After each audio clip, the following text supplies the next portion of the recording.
Hola, el día de hoy les hablaremos sobre el Hospital Psiquiátrico La Castañeda y después les hablaremos un poco sobre el buen trato de una institución de salud. Espero que lo disfruten. El manicomio La Castañeda. La hacienda La Castañeda, ubicada en Mixcoac, perteneció al señor Ignacio Torres, mejor conocido como el Rey del Pulque, quien era buen amigo de Porfirio Díaz. El señor Torres, teniendo un gran emporio pulquero, mandó a construir una escuela en su hacienda para sus trabajadores. Lo importante son las actitudes y habilidades emocionales de las personas para hacer de la institución de salud un lugar grato a pesar del dolor que las personas tengan que vivir o compartir con sus seres queridos. Cuando llegamos a una institución de salud, vamos en busca de ayuda, de comprensión, de consuelo, de atención y desafortunadamente muchos de los que allí acuden no lo consiguen.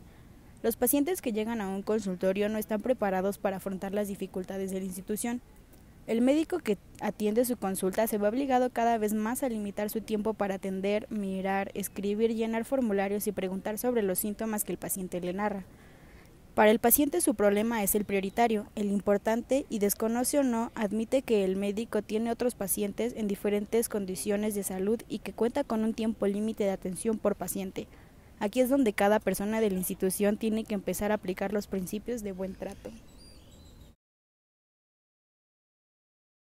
La empatía, habilidad para aprender a cambiar, como capacidad para entender a los demás. La empatía resulta esencial para llevar a cabo adecuadamente cualquier trabajo que exija una relación personal. Resulta indispensable para el logro de la excelencia en aquellos casos que requieren una lectura exacta de los sentimientos de los demás, desde las ventas hasta el consultorio, la psiquiatría, la medicina y el liderazgo político o social, y es indispensable para ser padre o madre. Negociación. Negociar y resolver los desacuerdos es una habilidad de la cual no todas las personas están dotadas. No todos son capaces de manejar a personas difíciles o situaciones tensas con cierta tranquilidad y contacto suficiente para hacer sentir a las personas en conflicto y a su vez sentirse bien ellos. La habilidad nos permite reconocer los posibles conflictos, sacar a la luz los desacuerdos, ponerlos sobre la mesa, decir lo que sentimos al respecto y sobre todo bajar la tensión. Cuando se tiene esta capacidad es posible favorecer el debate y permitir una discusión abierta para llegar a soluciones que satisfagan plenamente a las personas comprometidas en el desacuerdo o conflicto y para que las partes se sientan bien tratadas. Buenas tardes. Buenas tardes. ¿Cuál es su nombre y cuál es su especialización? Fructuoso Ayala Guerrero, doctor en neurociencias y en particular trastornos del sueño.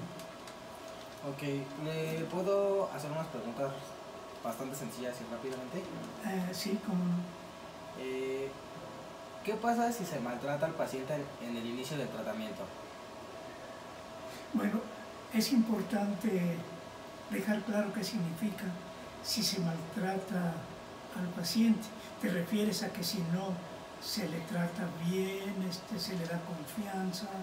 En relación con el sueño, pues hay que tranquilizarlos, porque aunque no tengan trastorno del sueño, si están con ansiedad, con depresión, o si se les regaña, por ejemplo, de acuerdo a la pregunta, su sueño va a ser alterado.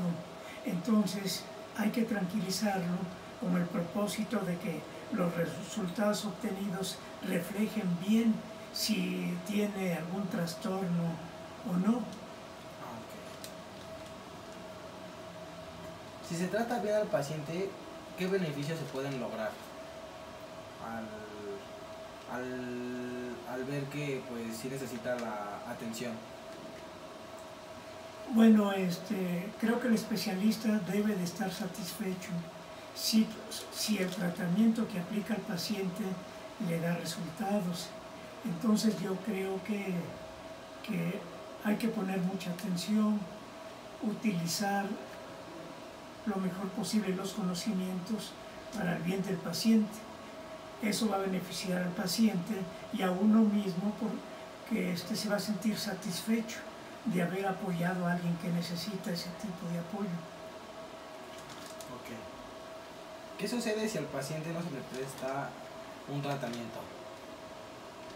Bueno, es muy importante darle un tratamiento. De hecho, primero hay que dialogar con el paciente para tratar de obtener información, la mayor cantidad posible de información acerca de su padecimiento, entender qué es lo que tiene y en función de eso buscar el tratamiento más adecuado, porque puede haber diferentes tipos de tratamiento. Por eso es muy importante tener la máxima información posible obtenida directamente con la entrevista o desde antes, ver si tiene algún expediente, qué trastornos tiene, qué medicamentos ha tomado, y en función de eso se busca el apoyo más adecuado, el tratamiento más adecuado. Es decir, entre más se conozca al paciente, es más probable que uno pueda ayudarlo. Okay. ¿Ha habido casos en los que ha sido necesario el maltrato del paciente? No sale contraproducente, más que maltrato, hay que encauzarlo. Sé que hay algunos pacientes difíciles de manejar, entonces hay que buscar un método sin maltratarlo, porque resulta contraproducente maltratarlo. De por sí llega con el especialista con su enfermedad y si se le maltrata física o conductualmente, que uno sea déspota, pues sale contraproducente. De tal manera que hay que buscar el método adecuado para controlarlo si es que el paciente es difícil, pero no maltratarlo, porque eso resulta contraproducente. Okay. ¿Cómo influye el buen trato en la intervención clínica? Bueno, influye bastante porque además el paciente adquiere confianza con el especialista y le da información adicional que es muy importante para el diagnóstico y tratamiento, porque de otra manera, si es maltratado el paciente, él no quiere comunicarse, de tal manera que el especialista pues no tiene la información suficiente para buscar el tratamiento más adecuado. Así que hay que tratarlo lo mejor posible. Para usted, ¿cuál es la diferencia y cómo han cambiado los tratamientos psicológicos de épocas pasadas a los de ahora?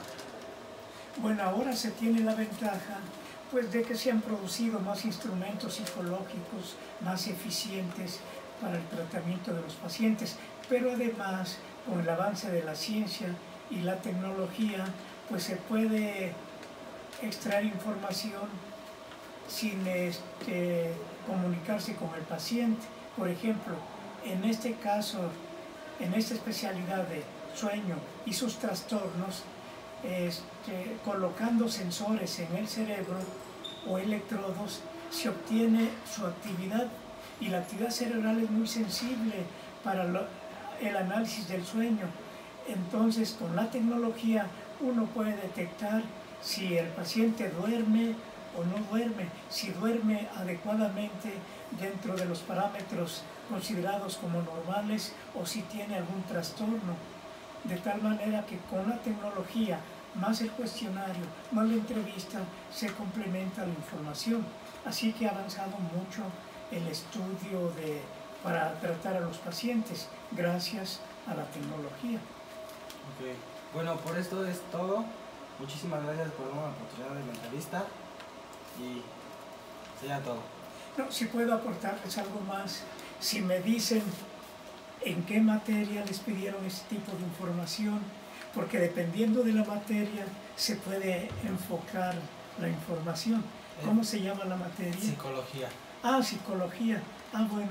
Pues sí, esta es una especialidad que cae dentro de la psicología, sueño y sus trastornos, porque ya se sabe que cuando se altera el sueño hay problemas psicológicos, hay problemas de atención, aprendizaje.